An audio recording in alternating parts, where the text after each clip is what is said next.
यदि कोई व्यक्ति जीएसटी की रिटर्न टाइम से फाइल नहीं करेगा, अब उसके लिए पेनल्टी नए सेक्शन के अंतर्गत लगाई जाएगी। तो अब ये नया सेक्शन क्या है और कितनी पेनल्टी लगाई जाएगी और पेनल्टी कब से लगाई जाएगी और कैसे कैलकुलेट की जाएगी, इसके बारे में हम इस वीडियो में डिस्कशन करेंगे। तो आप इस वीडियो को अंत तक ज़रूर देखें ताकि आप अपने क्लाइंट को एडवाइस कर पाएँ कि वो टाइम से जीएसटी की रिटर्न भरे, और अगर वो नहीं भरेगा तो उसे कितनी पेनल्टी पे करनी होगी, इसके बारे में भी हम इस वीडियो में आपको गाइड करेंगे। CA Satbir Singh YouTube channel पे आपका स्वागत है। जीएसटी की कॉम्प्लायंस करना दिन ब दिन मुश्किल होता जा रहा है। जीएसटी एक्ट बदल रहा है, टेक्नोलॉजी बदल रही है, नए सर्कुलर नोटिफिकेशन आ रहे हैं। इसलिए आप हमारे यूट्यूब चैनल को सब्सक्राइब कर लें ताकि आपको जीएसटी के रेगुलर अपडेट मिलते रहें। आप हमें व्हाट्सएप चैनल और Telegram channel CA Satbir Singh tax hill पे भी सब्सक्राइब कर लें ताकि आपको जीएसटी के रेगुलर अपडेट आपके मोबाइल पे ही मिलते रहें। लिंक वीडियो के डिस्क्रिप्शन में भी दिया गया है, कमेंट में भी पिन किया गया है।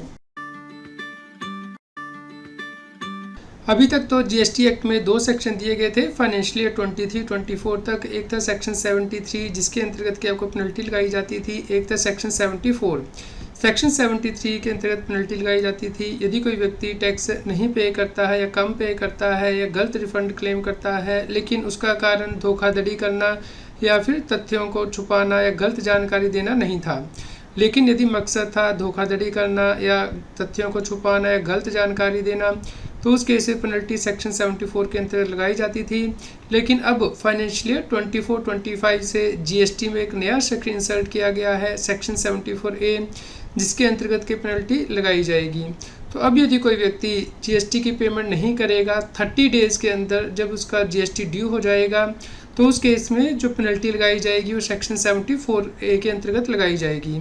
चलिए समझते हैं कि पेनल्टी आपको कैसे लगाई जाएगी और कैसे कैलकुलेट की जाएगी। अब यदि कोई व्यक्ति अपनी लायबिलिटी को सेल्फ सेस कर लेता है और उसके बाद उसका टैक्स बनता है जिससे कि वो 30 डेज़ के अंदर पे नहीं करेगा ड्यू डेट के बाद, तो उस केस में उसकी पेनल्टी सेक्शन 74A के अंतर्गत लगाई जाएगी। जैसा कि आप यहाँ पे स्क्रीन पे देख पा रहे हैं, यहाँ पे व्यक्ति ने मान लीजिए GST 1 फाइल कर दी है जिसमें कि उसकी टैक्स लायबिलिटी है, यानी कि जुलाई 24 के लिए 15 अगस्त 24 को वह GST 1 को फाइल कर देता है। अब उसके बाद उसे GST 3 भी फाइल करनी है और अपना टैक्स जो है वो पे करना है।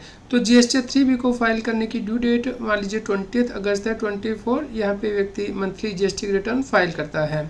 तो मंथ के ख़त्म होने के बाद 20 डे तक उसे GST पे करना था, लेकिन वो GST 3 की रिटर्न फाइल नहीं करता है और टैक्स पे नहीं करता है।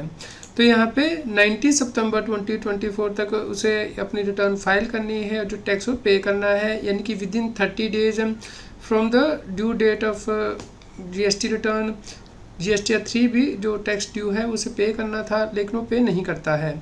तो इस केस में जहाँ पे उसका टैक्स 1500 बना था, लेकिन पेनल्टी यहाँ पे 10,000 रुपीज़ की लगाई जाएगी, यानी कि 10% ऑफ द टैक्स ड्यू और 10,000 विच एवर इज हायर।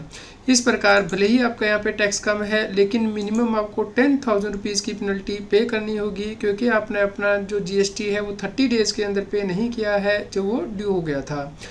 तो इसी एग्जांपल में हम समझ लेते हैं। मान लीजिए आपका यहाँ पे जो टैक्स है वो 1,50,000 रुपीज़ बनता था, तो इसका 10% आप करेंगे और 10,000 rupees which is high penalty लगेगी। तो यहाँ पे इस केस में 15,000 रुपीज़ की पेनल्टी लगाई जाएगी यदि आप ये टैक्स आपका विद इन टाइम जमा नहीं करते हैं, यानी कि 30 डेज़ के अंदर from the due date of payment of tax. अब हम दूसरे एग्जांपल लेते हैं। मान लीजिए आप क्वार्टरली GST की पेमेंट करते हैं, लेकिन यहाँ पे आपको टैक्स मंथली पे करना होता है। मंथ 1 और मंथ 2 में 35% जो आपने प्रीवियस क्वार्टर में पे किया है कैश लेजर के थ्रू उसका, या फिर आप actual tax after ITC adjustment पे कर सकते हैं। तो यहाँ पे मान लीजिए टैक्स पेयर की लायबिलिटी जुलाई मंथ में 1,50,000 की आ रही थी, तो यहाँ पे जो ड्यू डेट थी टैक्स को पेमेंट करने की वो 25 अगस्त थी, लेकिन यहाँ पे 24 सितंबर तक भी जो है पेमेंट नहीं की गई है, यानी कि 30 डेज़ के अंदर। तो उस केस में 10% ऑफ द टैक्स और 10,000 विच इज हायर की पेनल्टी लगाई जा सकती है। इसी प्रकार मंथ 2 में जो सेल्फ सेस किया था टैक्स पेयर ने, टैक्स को पे नहीं किया है अगस्त मंथ के लिए, तो इसके लिए जो ड्यू डेट थी वो 25 सितंबर थी, लेकिन 25 अक्टूबर तक भी ये टैक्स पे नहीं किया गया है, यानी कि 30 डेज़ के अंदर। तो इस केस में 10,000 रुपीज़ की पेनल्टी लगाई जाएगी। और मंथ 3 में तो आपको जो एक्चुअल टैक्स वो पे करना होता है पूरे क्वार्टर के लिए। तो यहाँ पे मान लीजिए 1,60,000 की टैक्स लायबिलिटी बनती है, तो यहाँ पे 24 अक्टूबर तक आपको GST 3B रिटर्न फाइल करनी थी और टैक्स पे करना था, लेकिन आप 23 नवंबर तक भी नहीं फाइल करते हैं और टैक्स नहीं पे करते हैं, तो उस केस में 10% ऑफ टैक्स और 10,000 विच एवर इज़ हायर यानी कि 16,000 रुपीज़ की पेनल्टी यहाँ लगेगी। तो इस प्रकार पेनल्टी कैलकुलेट की जा सकती है GST ऑफिसर के द्वारा यदि आप अपने टैक्स को 30 डेज़ के अंदर पे नहीं करते हैं ड्यू डेट ऑफ पेमेंट से। यह सेक्शन 74 है CGST एक्ट का, जो कि फाइनेंस एक्ट नंबर 2 2024 के द्वारा इंसर्ट किया गया है GST में। तो अब सेक्शन 73 और सेक्शन 74 फाइनेंशियल 23-24 तक ही वैलिड रहेंगे। उसके बाद सेक्शन 74A यानी कि फाइनेंशियल 24-25 ऑनवर्ड्स इस सेक्शन के अंतर्गत ही आपकी जो टैक्स है वो डिटरमिन किया जाएगा। यदि कोई व्यक्ति टैक्स शॉर्ट पे करता है, कम पे करता है, गलत रिफंड क्लेम करता है, इनपुट टैक्स क्रेडिट गलत अवेल करता है या फिर यूटिलाइज करता है, तो यहाँ पे ही सब सेक्शन 11 जो है वो दिया गया है, जो कि यह कहता है कि यदि कोई व्यक्ति अपनी लाइबिलिटी को सेल्फ सेस कर लेता है और जो GST है वो टाइमली पे नहीं करता है विदिन 30 डेज, तो उस केस में से पेनल्टी पे करनी होगी, जो कि यहाँ पे ही सब सेक्शन 1 के अंतर्गत दी गई है।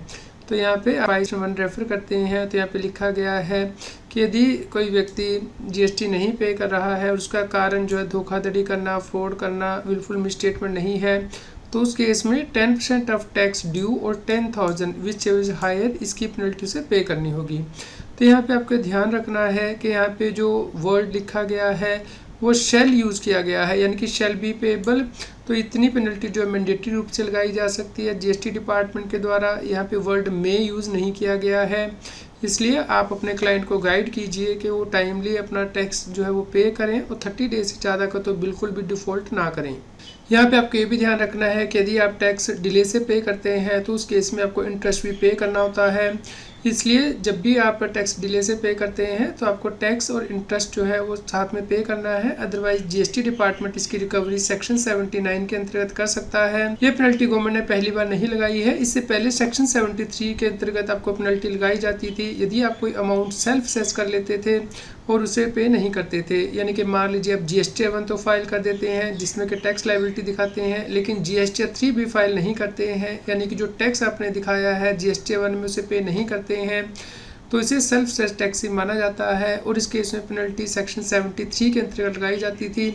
लेकिन अब क्योंकि सेक्शन 73 को ख़त्म कर दिया गया है फाइनेंशियल 24-25 ऑनवर्ड्स, इसलिए जो पेनल्टी है वो सेक्शन 74A के अंतर्गत लगाई जाएगी यदि आप टाइम से GST पे नहीं करेंगे, यानी कि within 30 days from due date of payment.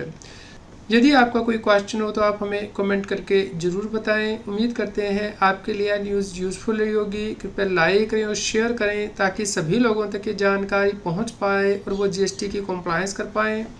GST पे और अधिक जानकारी के लिए आप हमारे YouTube channel CS Satbir Singh पे जाके प्लेलिस्ट पे क्लिक करके यहाँ पे प्लेलिस्ट दे सकते हैं, जैसे कि GST के लेटेस्ट अपडेट, GST के नोटिस से रिलेटेड वीडियोज़ यहाँ प्लेलिस्ट में टॉपिक वाइज कंबाइन की गई हैं।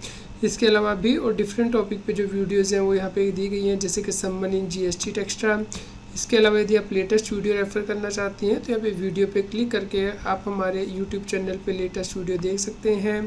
तो आप इन वीडियो को देखिए और शेयर कीजिए ताकि सभी लोगों तक ये जानकारी पहुंच पाए और वो GST की कॉम्प्लायंस कर पाएँ। यदि आपका कोई क्वेश्चन हो तो आप हमें कमेंट करके ज़रूर बताएं। रेगुलर GST और टैक्स अपडेट के लिए इस चैनल को सब्सक्राइब करें। आप हमें Telegram app CS Satbir Singh tax hill पे ज्वाइन कर सकते हैं ताकि आप GST और इनकम टैक्स के रेगुलर अपडेट अपने मोबाइल पर ही प्राप्त कर सकें।